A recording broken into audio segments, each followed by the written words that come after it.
On this week's show, how to build the perfect property power team. In the news, the property market is booming despite Brexit looming. And we're going to be answering all your property related questions.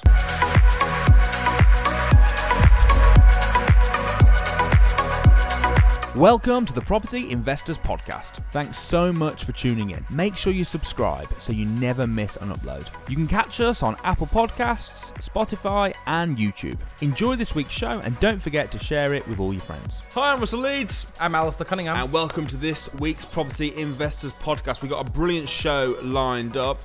How have you been, my friend? Have you had a good week? Yeah, it's been a pretty cool week. It's been very busy. Again, up and down to London, looking at... not offices now because we've got them secure, but looking at apartments, things like that. Nice. Anything particularly fancy? Yeah, there's a few places that I've found quite interesting. So, like one of the places I looked at's got concierge with an on-site gym, so I can help me lose a little bit of weight. I can tell that you're a gym goer. Yep. What's your favourite machine? The sauna. That's not a machine. It is. You press a button and it starts working. The sauna? No, that's the Oh, jacuzzi. Jacuzzi. You know what I mean. Do you like the sauna? Yeah, a bit hot though. What's the point? Right, how's your week been, man? How was the schools? School's amazing.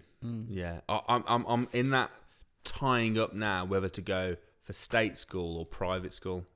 Ooh, I know. I've never ever even considered private school before. But then in London, when you're looking at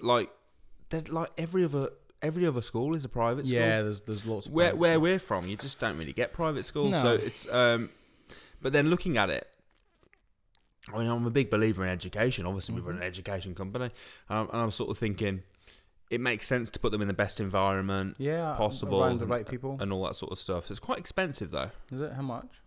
It's normally like I used to live near Kimbolton Private School, it's a very good private school in Cambridgeshire. And that, I believe it was like £7,000 a term. It was a lot. Yeah. The one I'm looking at is High March in Beaconsfield. So it will start, because Emily's only in nursery, so it's cheaper for her, about half the price. So it will start off, this year it will cost about 18 grand. Just for her? For the two. Oh, for the two, okay. But then next year that will go up to about 22. It's a lot, isn't it? And then by the time... But then when they're in year 1 in nursery at the moment. By the time they're in year 6, it'll be about 30 grand for the two. So it is expensive, but it's one of those, isn't it? It's one of those because when you look at the stats, it is better. Yeah. Like I said, I've never even considered it before. I've never even thought about it. It's just always been state. So it's just something I'm just weighing up really at the moment. I don't know. It'd be interesting to see what you guys think is private. You know, do you send?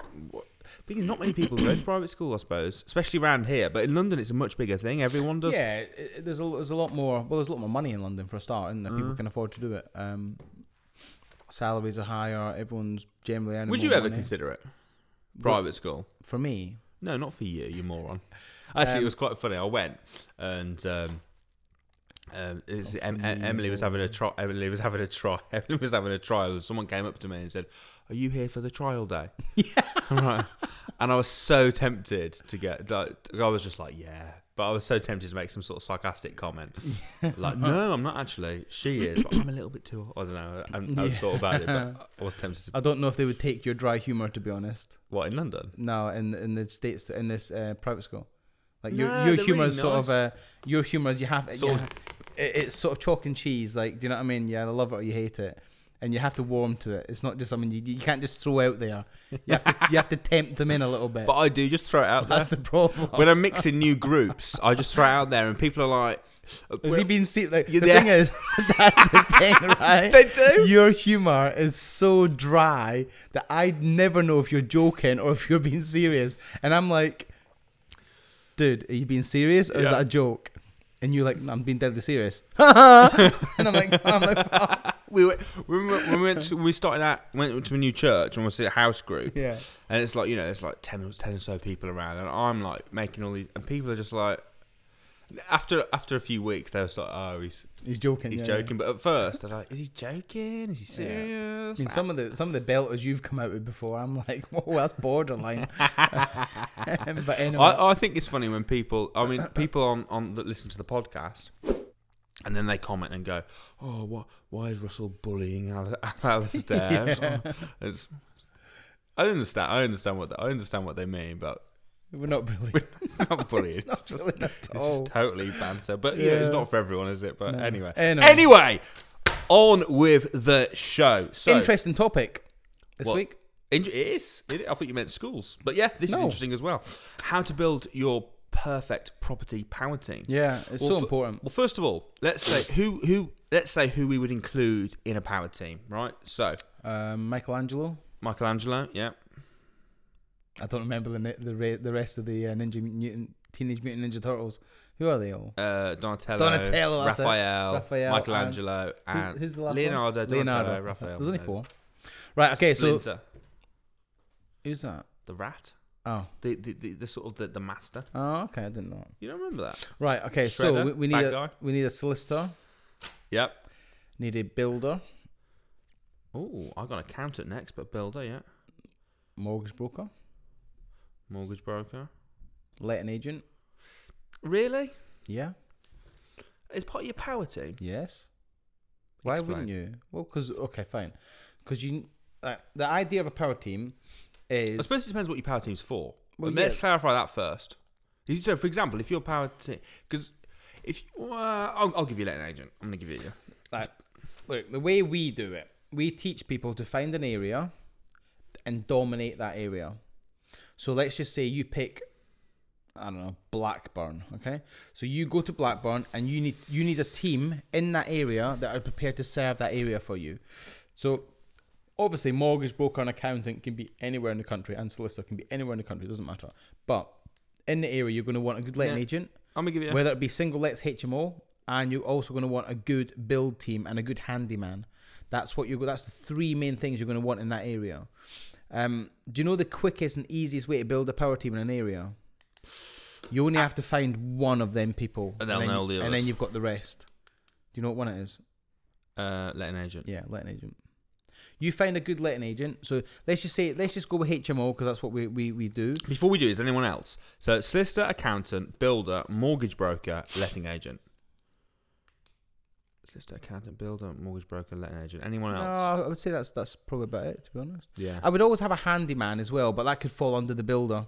Yeah. Like, because you want somebody that's not quite the same rate as like, if you've just got, like, for instance, one of my HMOs, we just had to change, like, some light bulbs, and we just had to change a lampshade because it got broken, things like that. So I'm not going to pay a builder to go and do that when I can just pay a handyman 30 quid to go and do that. So I would always try and have, like, a handyman on hand. You're my handyman. Yeah. I've got to fix your car later.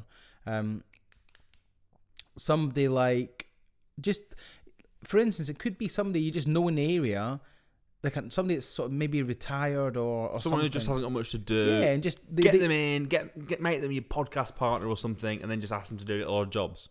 Yeah, pretty much. See, dry humour. Don't know if he's being serious or not. Right? I am being serious. It's not a joke. But like, for instance, the property I've got in Wolverhampton, the guy I took the property from, he had a handyman, and his name's Jeff, and like whenever his name is, write that down, Jeff. Thanks. His name's Jeff. Yeah. And literally, if I need anything doing, I just say, Jeff, can you go and do that? Why'd you say Jeff? Oh, that's his name. So I'll ring him up, Jeff, can you go and do this? And he was like, yeah, no problem, I'll do it. But he's not quick. It'll take him like 3 days. So, for instance, I had to do what? Because that could be quick. Anything. If it's like, Jeff, can you go and build me a house in 3 days? Something like bang in it. You know what I mean? Yeah, just bang it up. Yeah. Like, but a handyman wouldn't be building a house. So I'm talking about building a house fast. Right. Sorry to interrupt you. I'm sure Jeff doesn't do this. Right. Talking about building a house. Right. There's this new Starbucks where we are. Yeah, I know. How do they build it so quickly? Yeah. It's all prefab. It's all prefab, isn't it? But it's like a matter of days. Yeah. It's gone from nothing to there's a Starbucks there. It's all prefab, and it probably wasn't a matter of days. It's just it appeared to be a matter of days. It's probably weeks, but it's all prefabricated. Well, weeks is still a matter of days. Yeah, but no, it is. It's a matter of 21 days. Right, fine, but it's all prefab. So the building will get brought to them in sections, and they'll just bolt it all together. They don't build it out. Do you know what I mean? It's all prefab. That's how they can do it all quickly, and it's all built in a warehouse before it even comes to the thing, and they just throw it all together. And they have a team. You'll probably find there's 50 people there on site doing it. I don't care how many. I'm just like, how come it's taken us like a year to refurb Ribbersford House? It takes them like 2 weeks build a whole building. I know Ribbersford House is 20,000 square feet and stuff. But that's why and Ribbersford House half fallen down, and they're not. If Ribbersford House was gone and they had to start again, then it would be a lot farther on by now. At the minute, they're trying to. I know really why, but I'm just amazed at how fast they can put it up. Well, yeah, faster very than Jeff, good. anyway. Very good. Well, so Karen like, Clare's for about instance, Slow Jeff, right? I had to order a new fridge for the property, and I said to Jeff, "Look, I've got a fridge getting delivered on Thursday. Can you make sure you're at the property to just take delivery of it? No problem." He charged me £10 just to go and sit in my property all morning, wait for the fridge to get delivered. Same with Wi-Fi. When the Wi-Fi got delivered, got Jeff to do it. So I would always want a Jeff in the area, because it don't and like. Does he have to be called Jeff? He can be whatever he wants to be called, but I call him Jeff because that's his name. My name is Jeff. And you know, a good place to find him is on like Jeff.com. Jeff.com, Facebook, because you always find sad old lonely men with nothing to do. Are you on Facebook? You're on fire today. You're on fire.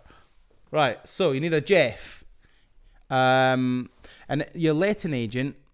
Find a good letting agent, and they will have all these people. Maybe not a Jeff, but they'll have all these people. So they probably will have a Jeff.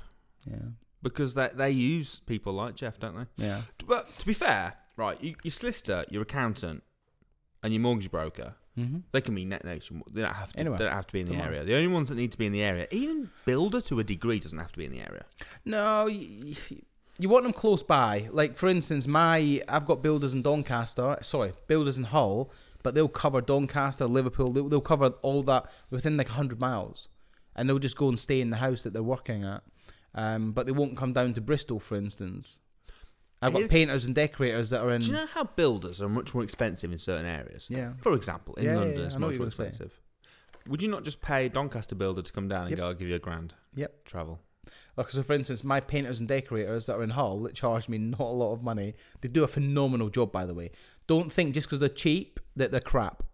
Didn't he say on the... No. Hold on. Last week, and you can quote... Nick, could you play... I can quote Hold that. on. Nick, I want you to play this section, right? I want you to play the quotes side by side, if you can, okay? He said last week... I've always been taught, you pay cheap, you pay twice. And then you just said... What did you just say now? I said they're cheap, but what I mean is they're cheaper than the going rate. So, for instance, which is cheap. What you just said, like, Thanks, let's just take London, right? You're not going to get a tradesman for less than £200, £250 a day, and up north you can get them for £100 a day. They're not doing any better job, but it's just the cost of living and the cost of location. So that's what I mean when they're cheaper. They're cheaper than London.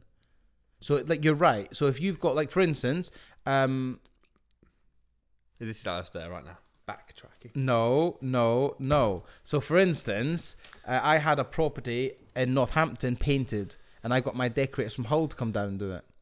I put them up in a hotel for 4 nights, paid them their going rate, and it was still half, like... Could you not just let them live in the property? I'm not like a complete savage. That's what Better Source do with Ryan and Adam when they're flat packing and stuff. Do they? Yeah. I didn't even know that.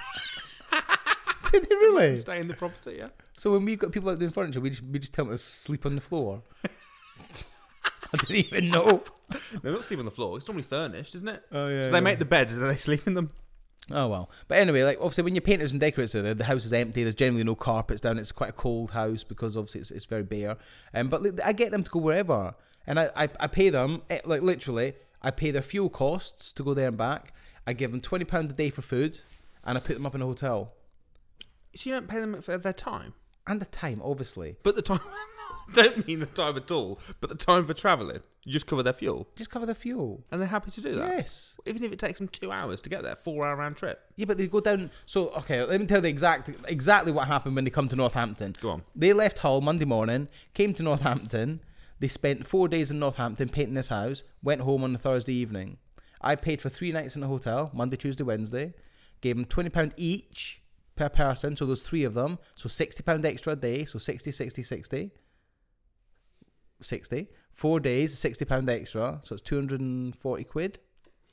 They charged me, for the whole house, they charged me £1,200 to paint the whole house. How much would that cost? So you had to pay. Let me write this down. Write down. Right. So you paid £1,200 for the job. So the labour was £1,200. £240 for the £240 for like food subsidence. You put 4 of them up in hotels. Food and drink. I know what. Yeah, but is it subside? It's not it's subsistence. Subsidence is where the house. Yeah, it's subsidence. yeah, it's fine. Right, fine. Yep. £240 for. I gave them £20 for like meals and drinks and stuff. Yeah. And then hotel. How much did the hotel cost you? It was like a whole day. And it was like £60, £70, £80 per person. No, one room, mate. 3 beds. I thought there were 4 of them. Oh, yeah, 3 of them. 3 of them. So how much did it cost? Well, 4 nights. Let's just say it was £100 a night. I can't remember exactly. £400. 400. No, 3 nights. Monday night, Tuesday night, Wednesday night. They went home Thursday. Okay, £300. So £300. What else? And then I bought the paint and fuel. Yeah, they get like £50 for fuel. £50 for fuel. Cover their fuel, so like 50 quid. So you spent 1,200 plus 240. You don't need a calculator, mate. That's not hard. For you can get a calculator for 4 numbers. Well, I was about to, but 1790. Yeah. How much would it have cost if you? Have you got in the paint in there? No. All right. So the paint was £350. So add £350. It's gonna be difficult now. So 1840. £3.50. Yeah. It wasn't. So it's 2140. Yeah. All right. I was quoted £3,000 for that job. So you say I was quoted £3,000 by a Northampton builder, a Northampton paint and decorator team, minimum £300, and that's £3,000, and I still had to supply the paint with the £3,000 that I was quoted. So you saved about 1,210. Yeah. Quid. So with the paint, with the quote I was given by the Northampton builders, that didn't include paint. That included all the filler and all the like caulking. Okay, so and in other words, then wherever your area, you're better off going and finding a building team in Hull. And just paying them to come down, and if they're prepared to do it. So my painters and decorators will go anywhere in the country for me as long as I pay their fuel, hotel, and give them money for food. That's good. Yes, I know it is. And I keep getting people on Facebook saying, you can't get that done. Guess what, guys? I do, all the time.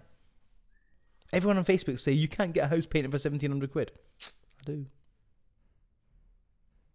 Because you get those guys in.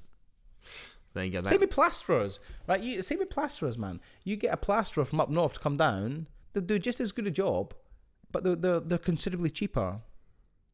What's the sweet place? I mean, like, you know, like is Hull? Would you say is a good area to look for builders?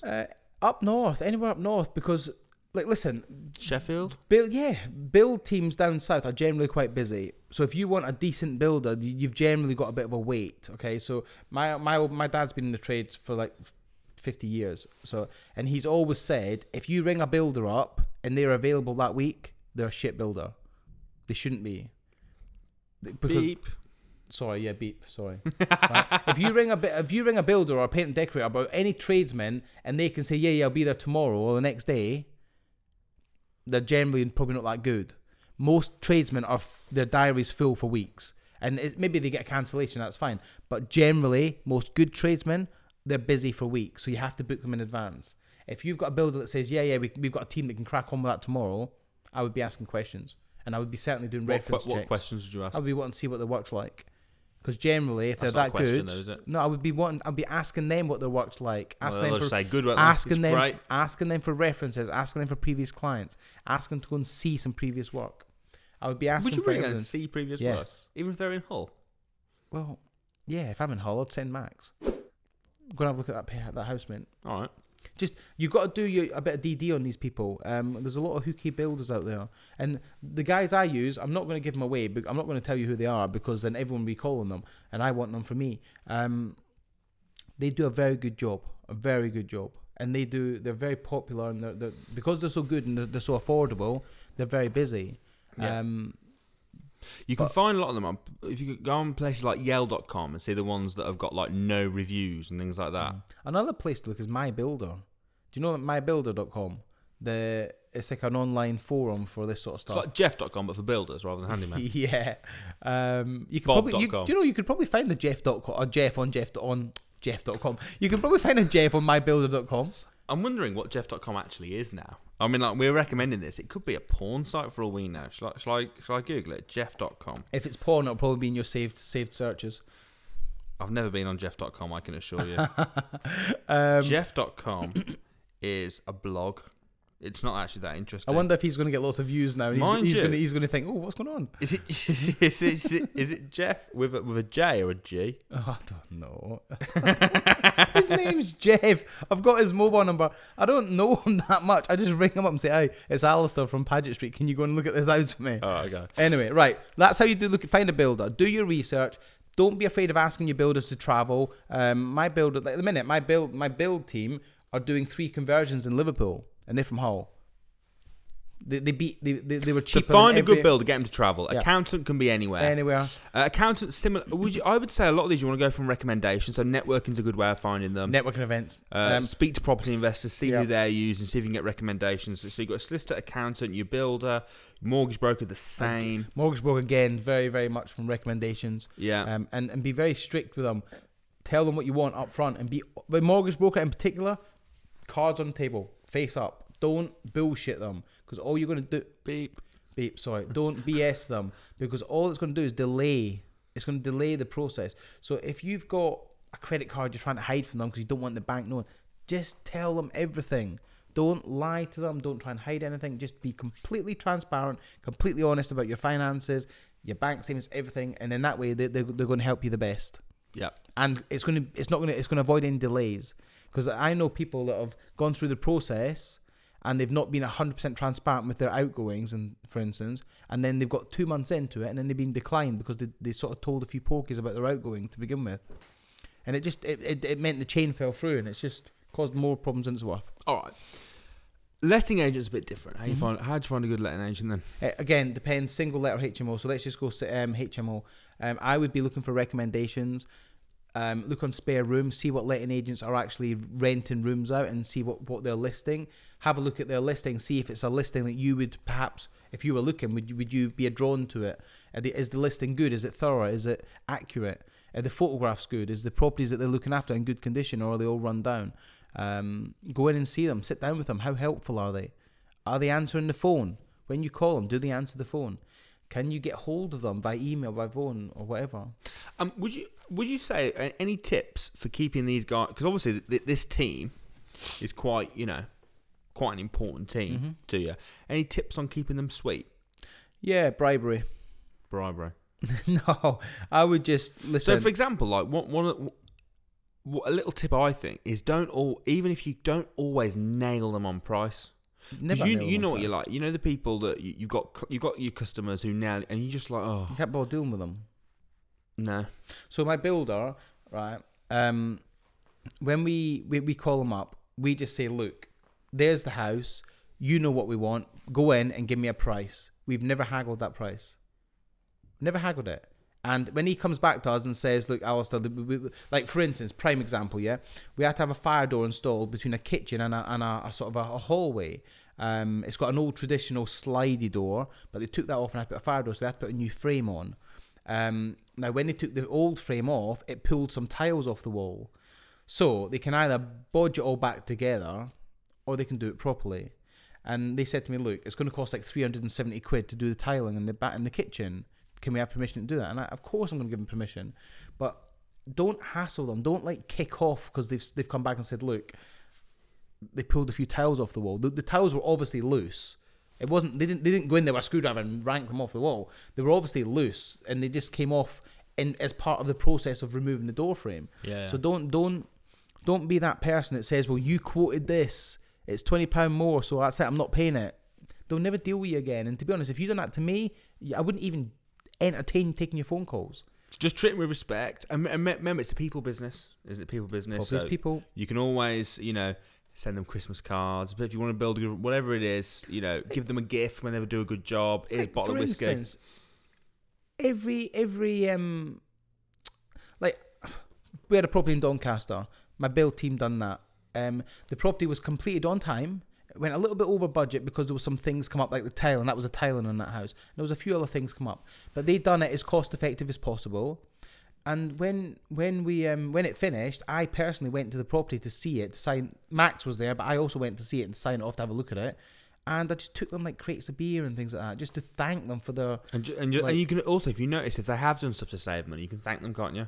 Just go, I really appreciate the way you've done that. That's you've saved me a bit of money there, and that makes a big difference. Even let's just say let's just say the final invoice comes in at 7.5 grand, and you're happy with that job. What's to say you can't just give them another 500 quid and just bung another 500 quid on top? Just say, look, thanks very much. You've saved us some money, and just you've come in on budget. I'm going to give you a 200 quid bonus. Yeah, and if they don't come in next time, don't give them the bonus. Exactly. It's all about incentivizing and getting them. So when you phone them, they're like, that's Alistair, he's a good guy. Or that's Russell, he's a good guy. His jokes are rubbish, but he's a good guy. That was funny. All right, okay. But that's what I mean. The irony there. Do anyone else see the irony? Yeah. Okay, carry on. That's what I mean. Just you want it so that when you ring, they're picking the phone up and they want to work with you. Otherwise, it's difficult. Power teams are easy, I think. But if you've got a good power team, oh my days, what a difference easy. it makes. It makes everything so easy. So if you can get these 5 people in place, man, one tip before we move on with builder, you want to find a builder that has builders working for him. You don't want to be ringing all different trades. So my builder, he does everything. He does. Trust him. He's project manager there as well. He's project management. So he does. If it needs plumbing, he's got a plumber. He's got a roofer. He's got a tiler. He's got a window man. He's got a doorman. He's got everything. So you don't want to be using all different trades because then it gets very expensive. So like you don't want an individual plumber and an individual gas engineer and all that sort of stuff. One guy that looks after everything. He'll project manage it for you, and he'll look after the. How do you tell if they're a good builder or a bad builder? Just look at their work, ask for reviews, look online, Google their name. I would always Google their name personally and business and see if they've got any like outstanding county court judgments, all that sort of stuff for bad building work. Just do some DD, basic due diligence. I mean, the first thing to make sure he's good at going like this. The first year of builder school is just like and scratching their gonads. A good builder's bum helps as well. If like that, you like that, do you? I don't like that, but it shows they've been around for a while. And if they come in with coffee and donuts, you heard it here first. Alistair, a good builder's bum always helps. Yeah. Anyway, it's now time for this.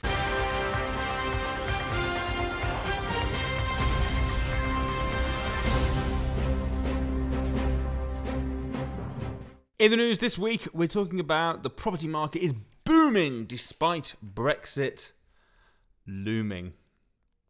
Good title, isn't it? It's a great right, title. so listen, it's on the Express, the Daily Express, and the heading is, the property market is booming here despite Brexit, figures reveal. So Brexit has led to uncertainty in the property markets, with house prices set to decline even further. However, the demand for houses in certain areas seems to be going up. Where are them areas? Ooh, Do you have an idea? I am going to guess Germany.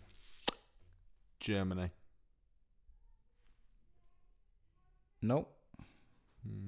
The UK. I know. Okay, so because obviously UK based. So where about in the UK do you think property prices are going up, irrespective of Brexit? I don't know. Let's guess by what am I guessing? Like the street, the county, the village, the name of a city. Manchester. Right, good. No, you're wrong. Right, Let me guess again then. Okay. Crewe. No. Doncaster. No. Birmingham. No. You're up, man. If you were like London. on a game show, you'd be right out of lives by now. Come London. on. No. Right. With Brexit looming, house prices are booming. No. With Brexit looming, house prices are predicted to... What is going on with this section? I don't know. Listen. So, with Brexit looming, right, house prices are predicted to decline even further. The uncertainty in the housing market... Just reading it again. It's like you've just read this. You then asked me to guess. I have, actually. Rather than telling me, you just read it again. We have to do that bit again. No, we don't have to do it again. Right, okay, fine. We're not cutting you. We're not saving you out of this. This is getting shown. See no, what it's fine. See what I have to put up with. It's fine. Okay, so new research has revealed that certain areas are experiencing an increase in buyers snapping up property areas? and the highest level of buyer activity taking place in Glasgow and Edinburgh. What, in Scotland? Yep. The latest demand index by Springboks Properties, based on the ratio of homes sold to those for sale across the UK and the nation's most popular towns and cities, showed that buyers' demand has crept up slightly in the second quarter of year one by 1.8%. So when you say it's booming, well, right. this is their article. It's now 42.3% up over the UK, across the UK. How much? 42.3 across the whole of the UK. Yes. So when I said Manchester, I was right then, wasn't I? No. Well, You said across the whole of the UK. So Glasgow and Edinburgh, they're getting because Glasgow and Edinburgh 42.3% increase. You just said across the whole of the UK. Yeah. Well, it's not then, is it? It's just in Glasgow and Edinburgh. No, it's across the whole of the UK. So it's not just Glasgow and Edinburgh, is it? So is it Manchester? They're snapping properties up. So there's more sales in Glasgow and Edinburgh than anywhere else. So was I correct with the other places I named? They're not on here. But Manchester is booming. So I was correct. But it's not on here. So this article doesn't mention Manchester. So as far as I'm concerned, you're wrong. Oh my God. But basically what it says, if in Glasgow and Edinburgh, house prices are selling faster than anywhere else. And they're selling for good money as well. Okay. So, it's interesting considering Scotland. Fascinating. Considering what? Scotland wanted to stay in. They want to stay in the EU. So, majority of Scotland anyway. But they're not. I have no idea, mate. Are we staying in the EU? Are we going to be out Brexit? What's happening with that? I don't know. What's happening with UK? I don't know. Well, now that we've cleared that up and you all know exactly what we're talking about, it's now time for this.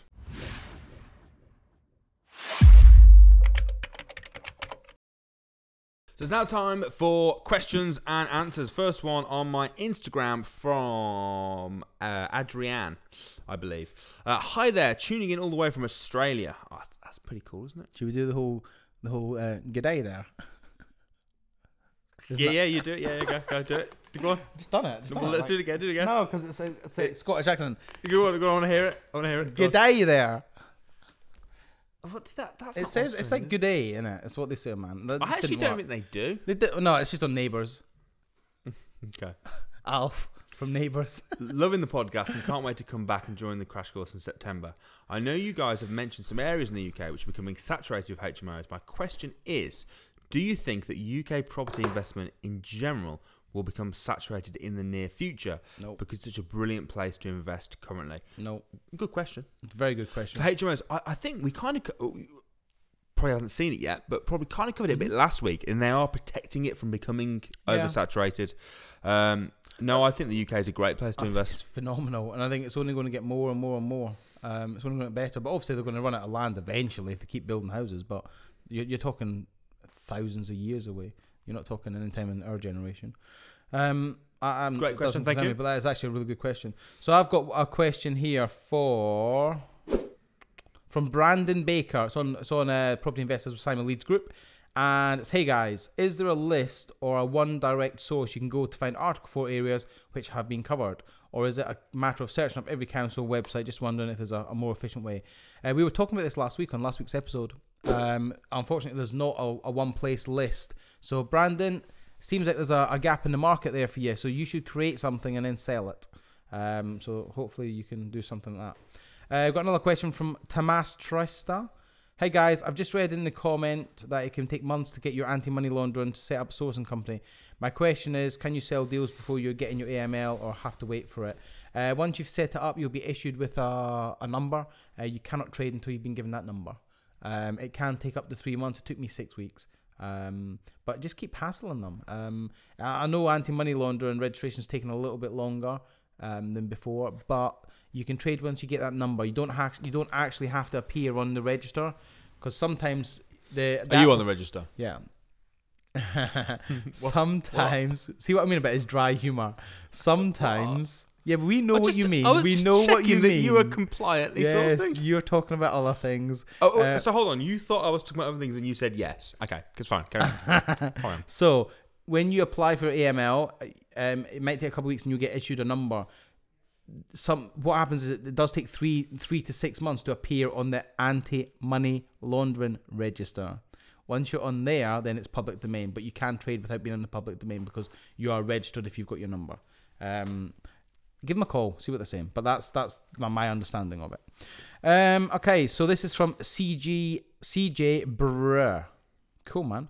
Would you recommend doing the buy, refurb, refinance model if you was What's doing... his surname? BRE. He definitely should do the Brr strategy. He should, actually. Yeah, go on. Okay, would you do it if you're using a credit card for the refurbishment? So if he's using a credit card to do the refurbishment, would you do it by refurb, refinance? So I'm assuming he's got the money for the deposit, cash, but he's not got the money for any refurb work. And he's planning on using his credit card to pay for the refurb work. He could do. It's just using other people's money. It's just being creative. Yeah, you could do. Well, the good thing about credit cards is you can lump all your credit card debt together, can't you? You can get like a 0%. So you actually can use credit cards as long as you pay it off. Yeah, well, you did say in brackets, don't worry, I'll be able to pay it off when he gets the money out. So that's fine. That's good. Yeah. That's good. But so one more question, and this is from Tara Maria. We met her at the crash course in Birmingham Birmingham Motorcycle Museum. I'm sure it was 2 weeks ago. I only briefly came to that. Okay, yeah, no, I remember Tara. She actually messaged me several times on Facebook. Did I speak afterwards. on stage that day? Yes, you spoke at night. I did. And then I spoke the second day. And Tara was very complimentary, so thank you. I've been seeing a lot of information flying around regarding mortgage companies putting up their minimum borrowing amounts for limited companies. At the crash course, we looked at houses around the £40,000 to £50,000 mark. Do these changes make these houses unmortgageable? And does this make buying property as a sole trader more appealing? Love the podcast. Keep up the good work. So, what is the minimum mortgage rates? About 40, isn't it? It's about 40, yeah. Some mortgage companies are saying it's higher in a limited company. So I know some that are saying 75,000. Again, find a mortgage company that will lend £40,000 on a limited company. That's the simple answer. It's just about getting a good broker, isn't it? Just find a good broker. And then they'll advise you. It might be like, okay, no, for that you might have to do it. It might be better to do it as a sole trader. But there's some out there that are, they have their own terms and conditions and their own rules to what they work to. But I would find a whole of market independent broker, and I'm sure they'll steer you in the right direction. So have you got any more questions? Perfect. No, I don't. So guys, thank you ever so much for tuning in. Don't forget, we're back next Saturday at 7 p.m. We would love to see you there. You can check us out on Spotify and Apple Podcasts as well if you're watching this on YouTube. And we will see you next week. See you later, guys.